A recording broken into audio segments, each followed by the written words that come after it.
Խնդրեմ։ Սիրելի հայրենակիցներ, գործընկերներ եւ համախոհներ։ 2025 թվականի հուլիսի 4-ին, երբ դեռ մեկ ամիսը կալանքից չէր լրացել, դիմեցի ձեզ ու ասացի իմ նախաձեռնության մասին, որն այսօր իրականություն է դառնում։ Այդ օրը միասին որոշեցինք, որ միասնական մեկ բռունցք դառնալով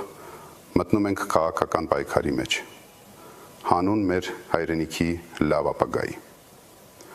Ինձ կալանավորելով, կալանքի տակ պահելով, փոքրիկ խմբակը կարծում էր, որ կլռեցնեն, կմեկուսացնեն ոչ միայն ինձ,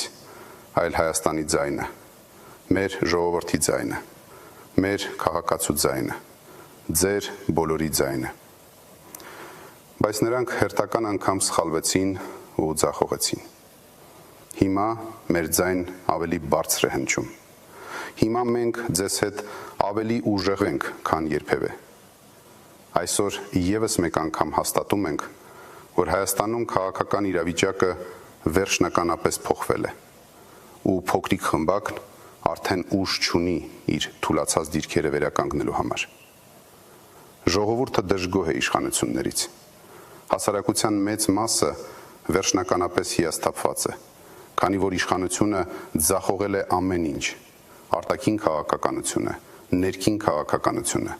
սոցիալական ոլորտը։ Տնտեսության վիճակը կարելի է բնորոշել մեկ նախադասությամբ. աղքատ ենք ու խրված պարտքերի մեջ։ Մեր երկրին ամեն տեսակի արհավիրք, դժբախտություն ու թուլություն բերածները վերջին շրջանում միայն խոստանում են ու խոսում են մի բանից՝ թույլ խաղաղությունից։ Խաղաղություն առանց ուժեղ պետության կոչվում է հանձնվել։ Նրանք հանրությանը մոլորեցնում են, թե իբր ուժեղ բանակ ունենալը համարժեք է պատերազմի։ Սա հերթական սուտն է հանրությանը վախեցնելու համար։ Մենք ուզում ենք խաղաղություն, ուզում ենք ուժեղ եւ արժանապատիվ խաղաղություն։ Աշխարհում ոչ մի երկիր չի կարող իրական խաղաղության մասին բանակցել խաղաղություն ավերսելով։ Մենք կուժեղացնենք մեր բանակն ու պաշտպանությունը նոր տեխնոլոգիաների ներդրմամբ, ժամանակակից պաշտպանության ծրագրի մշակմամբ եւ դրա ներդրմամբ, որովհետև ուժեղ խաղաղությունը պահանջում է ուժեղ ու ժամանակակից բանակ։ Մենք մեր հայրենակիցներին առաջարկվելիք ծրագրում չենք խաբելու, որ պաշտոն ստանանք ու առաջին որոշմամբ պարգևավճարներ սահմանենք։ Չի կարելի դատարկել պետական բյուջեն ու լցնել սեփական գրպանները, այլ պետք է անել ճիշտ հակառակը։ Մի առիթով հայտարարել էի նույնիսկ մեր սեփական գրպանների հաշվին պարտավոր ենք հարստացնել մեր երկիրը։ Մեր առաջարկելիք ծրագիրը ամենաիրատեսականն ու լավագույնն է լինելու ու լայն ճանապարհ է բացելու դեպի ուժեղ Հայաստան։ Մեր մեծ թիմը եւ ես անձամբ աշխատում ենք ոչ թե երկրի տնտեսության դանդաղ վերակենդանացման, սոցիալական իրավիճակի որոշակի բարելավման, այսինքն յոլա գնալու ռեժիմին վերադառնալու համար,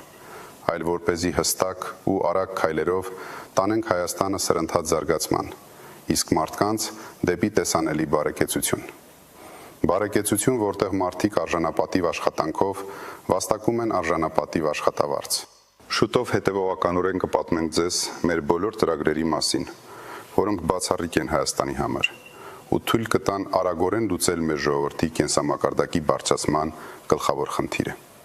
Մենք ուզում ենք Հայաստանը դարձնել արժանապատիվ ապրելու եւ արժանապատվորեն աշխատելու, վարձատրվելու երանելի տուն, այլ ոչ թե խեղճ օթևան, որտեղից ուզում են փախչել։ Ինձ հարցնում են,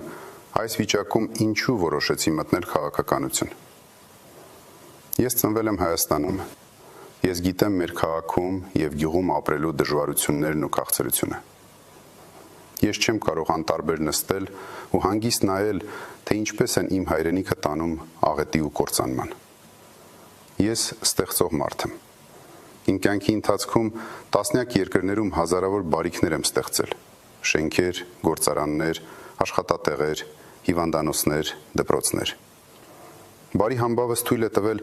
բազմաթիվ գործարար կապեր ստեղծել աշխարհով մեկ։ Ու իմ ստեղծելու այդ ներուժն այսուհետ պետք է ամբողջ ուժով ծառայեցնեմ Հայաստանին ու մեր ժողովրդին։ Սիրելի հայրենակիցներ, գործընկերներ եւ համախոհներ։ Հնացել է ընդամենը 115 օր, ինչև այն օրը, երբ Հայաստանը կունենա նոր սկիզբ, կբացվի նոր դարաշրջան եւ մեր ուժեղ Հայաստանը կլինի բոլորիս իրականությունը։ Հայաստան, որտեղ մեր սփյուռքը, դրսում ապրող մեր քույրերն ու եղբայրները կրկին կզգան իրենց Հայաստանում, ինչպես իրենց ամենալավ ու ամենաապահով տանը։ Մեզ համար առաջնահերթություն է լինելու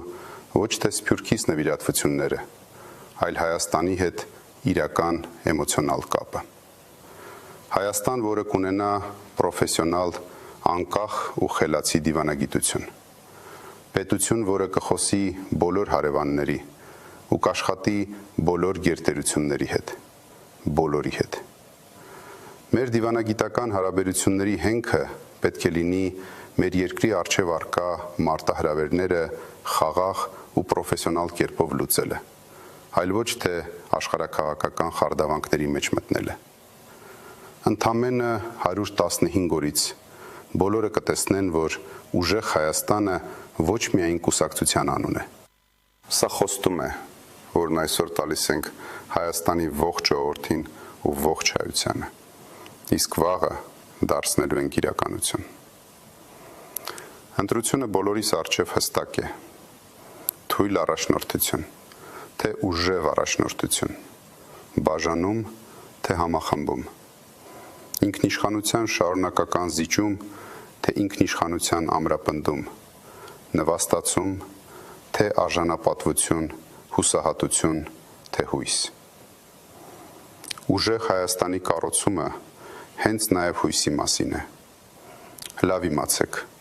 Հայաստանի նոր, խաղաղ, ապահով ու բարեկեցիկ կյանքի կառուցումը սկսելու ենք ընտրությունների հենց հաջորդ օրվանից, հունիսի 8-ից։ Մեր վճռական, համառ ու չհանձնվող մեծ թիմի հետ միասին չենք կորցնելու ոչ մի օր ուժեղ Հայաստան կառուցելու ճանապարհին։ Ու վստահ եղեք, անպայման հաջողելու ենք մեր ձևով դեպի ուժեղ Հայաստան։ Ուժեղ Հայաստան